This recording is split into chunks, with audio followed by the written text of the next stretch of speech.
Hello, എല്ലാവർക്കും പുതിയൊരു വീഡിയോയിലേക്ക് സ്വാഗതം.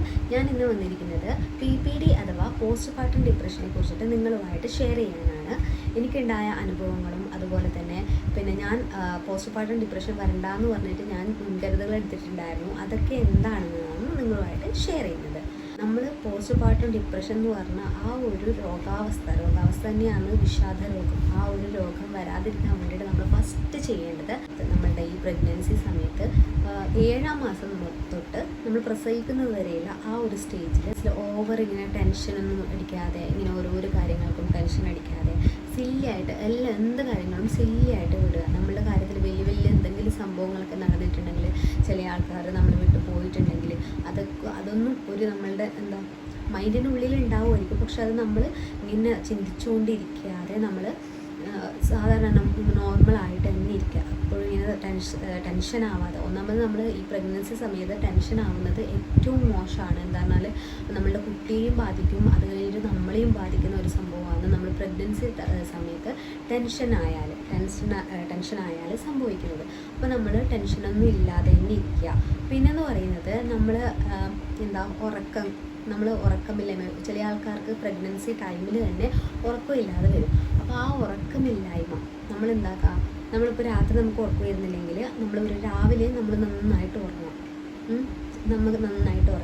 ഇപ്പോൾ നമ്മളിപ്പോൾ രാത്രി ഒരു 5 മണിക്കൂർ കഴിഞ്ഞിട്ടാണ് 5 മണിക്കൂർ ഉറക്കം ഒഴിച്ച് നിൽക്കുന്നുണ്ടെങ്കിൽ നമ്മൾ പകൽ 5 മണിക്കൂർ നന്നായിട്ട് ഉറങ്ങാം. ശരിക്കും ഉറക്കമില്ലായ്മയിലും നമ്മളുടെ വിഷാദ രോഗം വരാനുള്ള ചാൻസ് ഉണ്ട്. പിന്നെ നമ്മൾ ചെയ്യേണ്ടതെന്ന് പറഞ്ഞാൽ എല്ലാവരോടും നന്നായിട്ട് കമ്മ്യൂണിക്കേറ്റ് ചെയ്യുക, നന്നായിട്ട് സംസാരിക്കുക. പിന്നെ ഇങ്ങനെ വീട്ടിൽ ഒറ്റയ്ക്ക് തന്നെ ഇങ്ങനെ ഒരു മുറിയിൽ അടച്ചുകൂടാതെ നന്നായിട്ട് സംസാരിക്കുക. ഇതൊക്കെ പ്രഗ്നൻസി സമയത്ത് ചെയ്യേണ്ട കാര്യങ്ങളാണ്. പിന്നെ എന്തെങ്കിലും കണ്ടിട്ട് നമ്മൾ പേടിക്കരുത്. എന്തെങ്കിലും കണ്ടിട്ട് നന്നായിട്ട് പേടിക്കാതിരിക്കുക. ശരിക്കും അതൊന്നും കാര്യമാക്കേണ്ട ആവശ്യമില്ല. നമ്മളുടെ കുഞ്ഞുവാവയ്ക്ക് വേണ്ടിയിട്ട് നമ്മൾ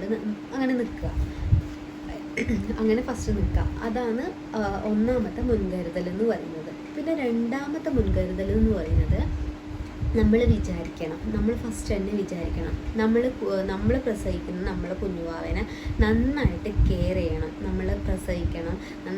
എത്ര വേദന ഉണ്ടായാലും സാരില്ല, നമുക്ക് നന്നായിട്ട് കുഞ്ഞുവാവനെ പ്രസവിക്കണം. അത് കഴിഞ്ഞിട്ട് നമുക്ക് കുഞ്ഞുവാവനെ നന്നായിട്ട് കെയർ ചെയ്യണം. പിന്നെ കുഞ്ഞുവാവ് ഉറങ്ങുന്നില്ലെങ്കിൽ സാരില്ല, കുഞ്ഞുവാവ് ചിലപ്പോൾ രാത്രിയെ ഉറങ്ങില്ല. അപ്പോൾ നമുക്ക് രാവിലെ നന്നായിട്ട് ഉറങ്ങാം. നമുക്ക് ഉറക്കം കിട്ടില്ലല്ലോ, അപ്പോൾ നമ്മൾ നന്നായിട്ട് രാവിലെ ഉറങ്ങാം. അങ്ങനെയൊക്കെ വിചാരിച്ച് നമ്മുടെ മനസ്സിന് നമ്മളിങ്ങനെ പഠിപ്പിക്കണം. ശരിക്കും നമ്മൾ ആ മനസ്സിനെ നമ്മളിങ്ങനെ പറഞ്ഞിങ്ങനെ പാകപ്പെടുത്തണം. അങ്ങനെ ആയിരിക്കും ആ അവസ്ഥ. അങ്ങനെ നമ്മളിങ്ങനെ പറഞ്ഞ് ഇങ്ങനെ മനസ്സിൽ തന്നെ പറയാം, അങ്ങനെ ആയിരിക്കും കുഞ്ഞ് ഉറങ്ങൂല ചിലപ്പം, അപ്പം നമുക്ക് രാവിലെ ഉറങ്ങാം, കുഞ്ഞുവാവരൊക്കെ തന്നെ രാവിലെ തന്നെ ഉറങ്ങാം. അങ്ങനെയെല്ലാം വിചാരിച്ചിട്ട് നമ്മളെ മനസ്സിനെ ഇങ്ങനെ പറഞ്ഞ് പാകപ്പെടുത്തുക. അങ്ങനെയൊക്കെ ചെയ്താൽ ശരിക്കും നമ്മൾ പ്രസവിച്ച് കഴിഞ്ഞ ശേഷം നമുക്ക് അങ്ങനത്തെ ഒരു ഡിപ്രഷൻ എന്ന് പറഞ്ഞാൽ ആ ഒരു സ്റ്റേജ് വരില്ല കേട്ടോ. സത്യം എന്ന് പറയുന്നത് എൻ്റെ അവസ്ഥ, എൻ്റെ ഒരു അനുഭവം കൂടിയാണ് ഞാൻ നിങ്ങളുമായിട്ട് ഷെയർ ചെയ്യുന്നത്. അല്ലാതെ ഞാൻ വെറുതെ പറയുന്നതൊന്നുമല്ല. കാരണം 3 കുട്ടികളുടെ അമ്മയാണ് ഞാൻ. അപ്പോൾ എനിക്ക് 3 പ്രഗ്നൻസിയിലും അങ്ങനത്തെ ആ ഒരു സംഭവം വന്നിട്ടില്ല. വരാൻ ഞാൻ അനുവദിച്ചിട്ട്. കാരണം ഞാൻ മുമ്പേ തന്നെ ഒന്നാമത്തെ പ്രഗ്നൻസിയിൽ എനിക്ക് അറിയില്ലായിരുന്നു ഇങ്ങനത്തെ പോസ്റ്റ് പാർട്ടം ഡിപ്രഷൻ അങ്ങനത്തെ ഒരു സംഭവം അറിയില്ലായിരുന്നു. പക്ഷെ എനിക്ക് എൻ്റെ മനസ്സിന് ഞാൻ എല്ലാം പറഞ്ഞ് പാകപ്പെടുത്തിയത് കൊണ്ട് എനിക്ക് അതുമായിട്ട് നന്നായിട്ട് തൃപ്തിയായിട്ട് മുന്നോട്ട് കൊണ്ടുപോകാൻ കഴിഞ്ഞു. എൻ്റെ കുഞ്ഞുവാവനെ നന്നായിട്ട് ഞാൻ കെയർ ചെയ്തിട്ടുണ്ടായിരുന്നു. എല്ലാം ഞാൻ നന്നായിട്ട് നീറ്റായിട്ട് ചെയ്തിട്ടുണ്ടായിരുന്നു. അതുകൊണ്ട് എനിക്ക് അങ്ങനെയുള്ള ആ ഒരു സ്റ്റേജ് വന്നിട്ടില്ല. സെക്കൻഡിലും വന്നിട്ടില്ല, തേർഡിലും വന്നിട്ടില്ല. അപ്പോൾ തേർഡിൽ 5 മാസമായി കുട്ടിക്ക്, ഒന്നും വന്നിട്ടില്ല കേട്ടോ. പിന്നെ നമ്മൾ ചെയ്യേണ്ടതെന്ന് പറഞ്ഞാൽ നമ്മളുടെ എന്തെങ്കിലും കാര്യങ്ങളാണ്. ചിലപ്പോൾ നമുക്ക് ഫിനാൻഷ്യലി ഡള്ളായിരിക്കും, അല്ലെങ്കിൽ എന്തെങ്കിലും ഒരു ടെൻഷൻ നമ്മളുടെ മനസ്സിൽ വന്നിട്ടുണ്ടെങ്കിൽ അതെല്ലാം സില്ലിയായിട്ട് വെറുതെ ഇങ്ങനെ സാരില്ല, അത് ശരിയാവും, അങ്ങനത്തെ ആ ഒരു രീതിയിലേക്ക് കൊണ്ടുവരാം. അല്ലാതെ ഇങ്ങനെ ടെൻഷൻ അടിക്കരുത്. ഞാൻ ശരിക്കും ഈ പ്രഗ്നൻസി സമയത്ത് ടെൻഷൻ തീരെ പാടില്ല. പിന്നെയെന്ന് പറയുന്നത് നമ്മൾ പോസ്റ്റ് പാർട്ടം ഡിപ്രഷൻ വരാതിരിക്കാനുള്ള ഒരു സംഭവം എന്ന് പറഞ്ഞാൽ ഹസ്ബൻഡിൻ്റെ സപ്പോർട്ട്. ഹസ്ബൻഡ് നന്നായിട്ട് കെയർ ചെയ്യുന്ന ഒരു ഹസ്ബൻഡാണെങ്കിൽ നമുക്ക് ഒരിക്കലും ഡിപ്രഷൻ വരില്ല കേട്ടോ. നന്നായിട്ട് കെയർ ചെയ്യുന്നത് ഒരാളാണെങ്കിൽ ഡിപ്രഷൻ തീരെ വരില്ല. എപ്പോഴും നമ്മളുടെ ഹോസ്പിറ്റലിലെല്ലാം ഹസ്ബൻഡ് വരുന്നതും പിന്നെ നമ്മുടെ വീട്ടിലെപ്പോഴും ഡെയിലി നമ്മളുടെ കൂടെ തന്നെ ഉണ്ടെങ്കിൽ നമുക്ക് ഒരിക്കലും ഡിപ്രഷൻ വരാനുള്ള സാധ്യത കുറവ് തന്നെയാണ്. കാരണം ഒന്നും ടെൻഷനില്ല, ഭർത്താവ് അടുത്ത് തന്നെ ഉണ്ട്, ഒന്നും പേടിക്കാനുമില്ല. അപ്പോൾ സില്ലിയായിട്ട് നമുക്കൊരു പ്രശ്നം ഉണ്ടാവില്ല. പിന്നെയെന്ന് പറഞ്ഞാൽ നമ്മളുടെ എന്താ നമ്മളെപ്പോഴും നമ്മളെക്കുറിച്ചിട്ടും ചിന്തിക്കണം. അല്ലാതെ വയറ്റിൽ വളർന്ന കുഞ്ഞിനെക്കുറിച്ച് മാത്രം ചിന്തിച്ചില്ല. നമുക്ക് നമ്മളുടേതായ ആക്ടിവിറ്റീസിൽ നമ്മൾ ഏർപ്പെടണം. ശരിക്കും ജോലിക്ക് പോകുന്നവരുണ്ടെങ്കിൽ ജോലിക്ക് പോകണം. ഒരുപാട് ടെൻഷനുള്ള ജോലിയൊന്നും ചെയ്തുകൂടാ കേട്ടോ. ഒരു 8 മാസം വരെ നമുക്ക് ജോലിക്ക് പോകുന്നതിന് ഒരു പ്രശ്നവുമില്ല. അതൊക്കെ ആൾക്കാരുമായിട്ട് നന്നായിട്ട് നമ്മൾ ഇടപെടുമ്പോൾ നമുക്ക് ആ ഒരു ഡിപ്രഷനിലുള്ള ആ ഒരു ഇത് വരാൻ ചാൻസ് കുറവ് തന്നെയാണ്. പിന്നെയെന്ന് പറഞ്ഞാൽ ആഫ്റ്റർ ഡെലിവറി, നമ്മൾ ഡെലിവറിക്ക് ശേഷം നമുക്ക് ഒരു 10 ദിവസത്തിനുള്ളിൽ നമുക്ക് ഡിപ്രഷൻ വരുന്നതാണ് പറഞ്ഞിട്ടുള്ളത്. ശരിക്കും പറഞ്ഞാൽ ശരിയാണ്. എൻ്റെ അനിയത്തിക്ക് ആ ഒരു ഡിപ്രഷൻ സ്റ്റേജ് ഉണ്ടായിന്. അതെന്ന് പറഞ്ഞാൽ അവൾ 3 ദിവസമായതേ ഉള്ളൂ, കുഞ്ഞിന് പ്രസവിച്ചിട്ട് 3 ദിവസമായതേ ഉള്ളൂ. 3ാമത്തെ ദിവസം അവൾക്ക് പാല് കുറവായിട്ട് കഴിയുമ്പോൾ അവൾക്ക് ഭയങ്കര ക്ഷീണവും എന്തൊക്കെയായി. എന്നിട്ട് ഭയങ്കര ക്ഷീണമായിട്ട് അവൾ അവിടെ കിടന്നു.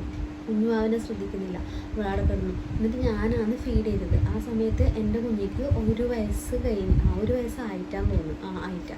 അപ്പോൾ ആ സമയത്ത് ഞാനാണ് ആ ചെറിയ കുഞ്ഞുവാവനെ ഞാനാണ് ഫീഡ് ചെയ്തത്. എൻ്റെ അനിയത്തീൻ്റെ കുഞ്ഞിനെ ഞാനാണ് ഫീഡ് ചെയ്തത്.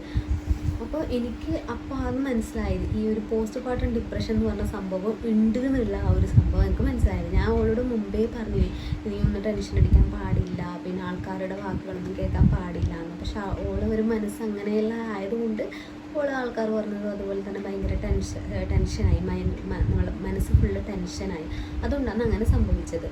അവൾക്കൊരു ഒരാഴ്ച മറ്റും ഉണ്ടായിന് ആ ഒരു ഒരു ക്ഷീണം പോലെ, അതുപോലെ തന്നെ പാലില്ലാതിരിക്കുമ്പോൾ ആ ഒരു ടെൻഷൻ അതെല്ലാം കൂടിയിട്ട് ഒരാഴ്ചത്തോളം ഉണ്ടായിന്. പിന്നെ അത് ശരിയായി കേട്ടോ. പിന്നെ നമ്മളെല്ലാം കൂടിയിട്ട് അത് മാറ്റിയെടുത്തു എന്ന് തന്നെ പറയാം. ആൾക്കാർ വീട്ടിലുണ്ടെങ്കിൽ എന്ന് പറഞ്ഞാൽ നല്ല അവരുമായിട്ട് നല്ല കമ്പനി ഉണ്ടെങ്കിൽ നമുക്കത് എളുപ്പത്തിൽ മാറ്റിയെടുക്കാൻ വേണ്ടി പറ്റും കേട്ടോ. ഇങ്ങനെ ഒറ്റയ്ക്ക് തന്നെ ഒരു മുറിയിൽ കൂടാതെ, നമ്മൾ റെസ്റ്റ് എടുക്കുന്ന സമയത്ത് തന്നെ ഒറ്റയ്ക്ക് തന്നെ ഒരു മുറിയിൽ കൂടാതെ എല്ലാവരുമായിട്ട് വിളിച്ചിട്ട് എല്ലാവരും റൂമിൽ വെച്ചിട്ട് സംസാരിക്കുക, അതൊക്കെ ചെയ്യാം കേട്ടോ. അതും ഒരു ഡിപ്രഷൻ വരാതിരിക്കാനുള്ള ഒരു റെമഡി തന്നെയാണ് കേട്ടോ. പിന്നെയെന്ന് പറഞ്ഞത് നമ്മൾ മൊബൈലിൽ അധികം നോക്കിക്കൂടാന്ന് പറയുന്നുണ്ട്. പക്ഷേ ഇല്ലേ, ഞാൻ കുഞ്ഞുവാവ ഉറങ്ങാത്ത സമയത്തെല്ലാം, ദേവൂട്ടൻ്റെ സമയത്തെല്ലാം, ആദ്യത്തെ സമയത്തെല്ലാം 2017 ഞാൻ ദേവൂട്ടനെ പ്രസവിച്ചത്. അപ്പോൾ ആ സമയത്തെല്ലാം ഞാൻ മൊബൈലിൽ നോക്കും കേട്ടോ. ഉറക്ക് രാത്രിയില്ലല്ലോ. അപ്പോൾ ആ സമയത്ത് കുഞ്ഞുവാവിനെ ശ്രദ്ധിച്ചുകൊണ്ട് ഞാൻ മൊബൈൽ നോക്കും. മൊബൈലിൽ ഞാനൊരു ഗെയിം കളിക്കുകയാണ് കേട്ടോ. എൻ്റെ പടി മൊബൈലിൽ മൈ കഫേ എന്ന് പറഞ്ഞിട്ടുള്ള ആ ഒരു റെസ്റ്റോറൻറ്റ് ഗെയിമുണ്ട്, അത് കളിക്കും കേട്ടോ. ശരിക്കും ആ ഗെയിം കളിക്കുന്നതിലൂടെ എനിക്ക് അധികം പ്രശ്നമൊന്നും ഉണ്ടായിട്ടില്ല. ഞാൻ കുറച്ച് ഡിം ലൈറ്റ് ആക്കിയിട്ട് നൈറ്റ് മോഡ് അത് ഓൺ ചെയ്തിട്ട് പിന്നെ ഞാൻ ഗെയിം കളിക്കും കേട്ടോ. ഗെയിം കളിക്കുന്ന എനിക്ക് ഭയങ്കര ഇഷ്ടമാണ് കേട്ടോ. ആ മൈ കഫേ എന്ന് പറഞ്ഞിട്ടുള്ള ഗെയിം നിങ്ങൾ നോക്കിയാൽ മതി, ആപ്പ് സ്റ്റോറിലും അതുപോലെ തന്നെ പ്ലേ സ്റ്റോറിലും ലഭ്യമാണ്. അപ്പോൾ ആ ഗെയിം കളിക്കും. അപ്പോൾ എനിക്കൊരു മനസ്സിലൊരു സന്തോഷം ഉണ്ടാകും. കുഞ്ഞുവാവ കരയുമ്പോൾ വേഗം ഫീഡ് ചെയ്തു, എന്നിട്ട് അവനെ തേട്ടി ഇങ്ങനെ ഗ്യാസൊക്കെ കളഞ്ഞിട്ട് പിന്നെ നെക്കെടുത്തും, എന്നിട്ട് വീണ്ടും ഞാൻ ഉറങ്ങും. എന്നിട്ട് വീണ്ടും അവൻ എണീക്കുമ്പോൾ ഞാൻ പാൽ കൊടുക്കും. അത് കഴിഞ്ഞിട്ട് എനിക്ക് ഉറപ്പ് വന്നില്ലെങ്കിൽ ഞാൻ ആ ഗെയിം കളിക്കും. അങ്ങനെയാണ് ഞാൻ ഉണ്ടായത്. അപ്പോൾ അങ്ങനെ നിങ്ങൾ ചെയ്യാം. ഗെയിം എന്തെങ്കിലും നിങ്ങൾക്ക് ഫേവറേറ്റ് ആയിട്ടുള്ള ആക്ടിവിറ്റീസ് ഗെയിം അത് ഡൗൺലോഡ് ചെയ്തിട്ട് നിങ്ങൾക്ക് കളിക്കാം കേട്ടോ. അതൊരു ഇതാണ്. പിന്നെയെന്ന് പറഞ്ഞാൽ വീട്ടിൽ പിന്നെ നമ്മളെ കുഞ്ഞുവാവനെല്ലാം കുറ്റം പറയാൻ വേണ്ടി ഒരാൾ വരും. എന്താ നിൻ്റെ കുഞ്ഞിക്ക് എന്താ ഇങ്ങനെ കറുപ്പ് കാണും, എന്താ നിൻ്റെ കുഞ്ഞിങ്ങനെ വെളുത്തത്, നീ കറുത്തിട്ടല്ലോ പിന്നെ ഇങ്ങനെ കുഞ്ഞ് വെളുത്തത്, നീ വെളുത്തിട്ടല്ലോ പിന്നെ ഇങ്ങനെ കുഞ്ഞ് കറുത്തത്, അങ്ങനെയുള്ള വർത്താനവും പിന്നെ നിൻ്റെ കുഞ്ഞു ഉഷാറില്ല, മറ്റുള്ള കുഞ്ഞു ഉഷാറുണ്ട്, അങ്ങനെയൊക്കെ പറഞ്ഞിട്ട് വീട്ടിൻ്റെ അടുത്തുള്ളവരും അല്ലെങ്കിൽ കുടുംബക്കാരെല്ലാം വരും. അങ്ങനെയുള്ളവരെ ശരിക്കും അകറ്റി നിർത്തുന്നത് തന്നെയാണ് നല്ലത്. അപ്പം നമുക്ക് അങ്ങനെയുള്ള വാക്കുകളൊക്കെ കേൾക്കുമ്പോൾ നമുക്ക് ദേഷ്യം വരാൻ ചാൻസ് ഉണ്ട്. അപ്പോൾ നമ്മൾ അവരെല്ലാം അകറ്റി നിർത്തി തന്നെയാണ് ചെയ്യേണ്ടത്. എന്നാൽ നമ്മളുടെ വീട്ടുകാരോട് പറയാം, എനിക്ക് ഇങ്ങനെ ആൾക്കാരൊന്നും വരുന്നത് എനിക്ക് ഇഷ്ടമല്ല, കഴിയുന്നതും നൂല് കെട്ട് കഴിഞ്ഞിട്ട് ആൾക്കാരൊക്കെ വരുന്നതായിരിക്കും നല്ലത്, അത്രോളം വരണ്ട, ഇൻഫെക്ഷൻ ആവുമെന്ന് പറഞ്ഞിട്ട് വിട്ടാൽ മതി. അവരെല്ലാം ഇൻഫെക്ഷൻ ആവും അങ്ങനെ പറഞ്ഞിട്ട് പിന്നെ അവരെയൊന്നും നമ്മൾ വീടിനുള്ളിലേക്ക് അടുപ്പിക്കാതിരിക്കുന്നതാണ് നല്ലത്. നൂല് കെട്ട് കഴിഞ്ഞിട്ടെങ്കിൽ പ്രശ്നമില്ല, എല്ലാവരും വന്നോട്ടെ. എന്താണ് നമുക്ക് ആ ഒരു ടൈമിൽ ഡിപ്രഷനെല്ലാം ഒരിക്കലും വരില്ല, ആ ഒരു ടൈമിൽ വരില്ല. നമ്മൾ പ്രസവിച്ചിട്ട് കഴിഞ്ഞിട്ട് 3 ദിവസം കഴിഞ്ഞിട്ടാണ് നമുക്ക് ആ ഒരു ഡിപ്രഷൻ്റെ സ്റ്റേജ് സ്റ്റാർട്ട് ചെയ്യുന്നത്.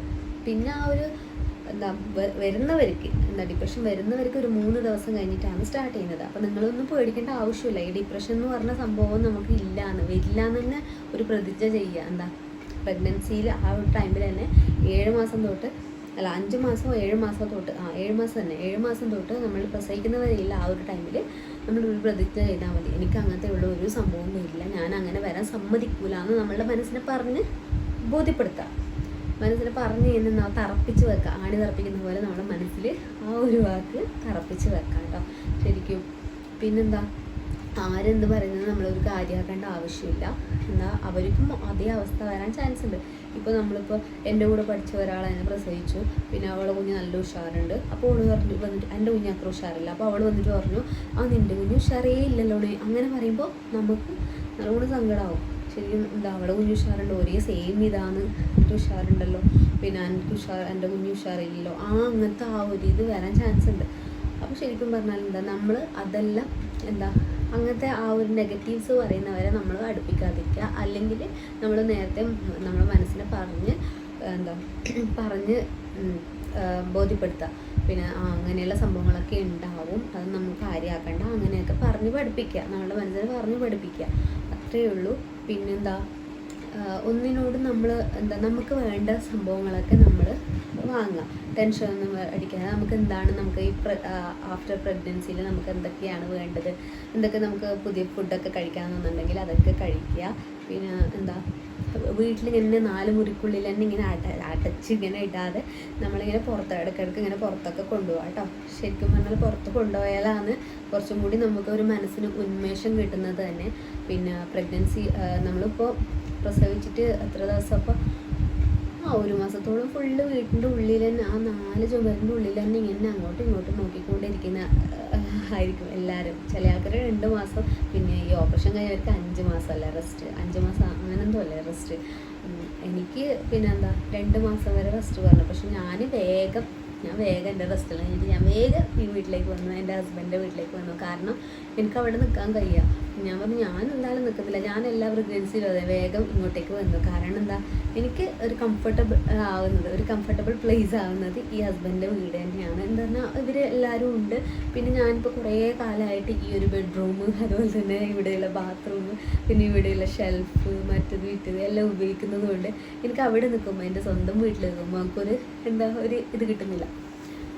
അതുകൊണ്ട് ഞാൻ വേഗം ഇങ്ങോട്ടേക്ക് വന്നു. അങ്ങനെ നിങ്ങൾക്കും വേഗം ഭർത്താവിൻ്റെ വീട്ടിലേക്ക് പോകണമെന്നുണ്ടെങ്കിൽ നിങ്ങളുടെ വീട്ടുകാരെ പറഞ്ഞ് കാര്യങ്ങൾ മനസ്സിലാക്കി കൊടുക്കുക. എന്നിട്ട് നിങ്ങൾ ഭർത്താവിൻ്റെ വീട്ടിൽ കംഫർട്ടബിൾ ആണെന്ന്, നിങ്ങൾക്ക് നല്ലൊരു കംഫർട്ട് സോൺ ആണെങ്കിൽ നിങ്ങൾക്ക് അവിടെ പോയിട്ട് നിൽക്കാം. നിങ്ങൾക്ക് അവിടെ ഹാപ്പി ആണെങ്കിൽ നിങ്ങൾ അവിടെ പോയിട്ട് നിൽക്കാം. അപ്പോൾ ഇങ്ങനത്തെ വലിയ ഡിപ്രഷനൊന്നും വരില്ല കേട്ടോ. അപ്പോൾ എൻ്റെ അനുഭവങ്ങൾ മാത്രമാണ് ഞാൻ നിങ്ങളോട് പറഞ്ഞത്. പിന്നെ എൻ്റെ അനിയത്തിൻ്റെ അനുഭവം കൂടിയാണ് ഞാൻ പറഞ്ഞത് കേട്ടോ. എനിക്ക് ഡിപ്രഷൻ വരാതിരിക്കാൻ വേണ്ടിയിട്ട് ഞാൻ ചെയ്ത സംഭവങ്ങൾ ഇങ്ങനെയാണ്. മനസ്സിനെ പറഞ്ഞ് പഠിപ്പിക്കാൻ എനിക്ക് ഇങ്ങനത്തെ ഒരു സംഭവം വരില്ല, എൻ്റെ കുഞ്ഞാവനെ നന്നായിട്ട് കെയർ ചെയ്യണമെന്ന് നമ്മൾ ചിന്തിക്കുക, നമ്മൾ മനസ്സിനെ പറഞ്ഞ് തന്നെ പഠിപ്പിക്കണം കേട്ടോ. അപ്പോൾ നിങ്ങളിപ്പോൾ ഗർഭിണിയാണെന്നുണ്ടെങ്കിൽ, പ്രഗ്നൻ്റ് ആയ ഒരാളെ കാണുന്നുണ്ടെങ്കിൽ, അപ്പോൾ നിങ്ങൾ ഇപ്പോൾ തന്നെ പറഞ്ഞ് പഠിപ്പിക്കാൻ തുടങ്ങിക്കാം കേട്ടോ. എനിക്ക് ഇങ്ങനത്തെ സംഭവം വരില്ല. പിന്നെ എന്താ ഒരു കാര്യം എന്ന് പറഞ്ഞാൽ, നമ്മുടെ ഗൾഫിലുള്ള പിന്നെ ഭർത്താക്കന്മാർ ഭാര്യയുടെ പ്രസവ സമയത്ത് ചിലപ്പോൾ അവർക്ക് വരാൻ പറ്റിയില്ല. പക്ഷെ ഒരിക്കലും ഭാര്യ ആ ഒരു കാരണം കൊണ്ട് വിഷമിക്കരുത്. കാരണം നിങ്ങൾക്ക് വേണ്ടിയിട്ട്, നിങ്ങളുടെ കുഞ്ഞുവാവർക്കും വേണ്ടിയിട്ടുമാണ് അവർ പോകുന്നത്. അപ്പോൾ ആ ഒരു ചിന്താഗതി നിങ്ങൾക്ക് ഉണ്ടാവണം കേട്ടോ. അപ്പോൾ ഇത്രയേ ഉള്ളൂ ഇന്നത്തെ ഒരു ടോപ്പിക് എന്ന് പറഞ്ഞത്. അപ്പോൾ എല്ലാവർക്കും വീഡിയോ ഇഷ്ടമായി എന്ന് വിചാരിക്കുന്നത്. വീഡിയോ ഇഷ്ടപ്പെട്ട ലൈക്ക് ചെയ്യുക, കമൻറ്റ് ചെയ്യുക, ഷെയർ ചെയ്യുക, എൻ്റെ ചാനൽ ഒന്ന് സബ്സ്ക്രൈബ് ചെയ്ത് സപ്പോർട്ട് ചെയ്യുക. പുതിയൊരു വീഡിയോ ആയിട്ട് അടുത്ത തന്നെ വീണ്ടും കാണാം. അതുവരെയും goodbye, take care, by.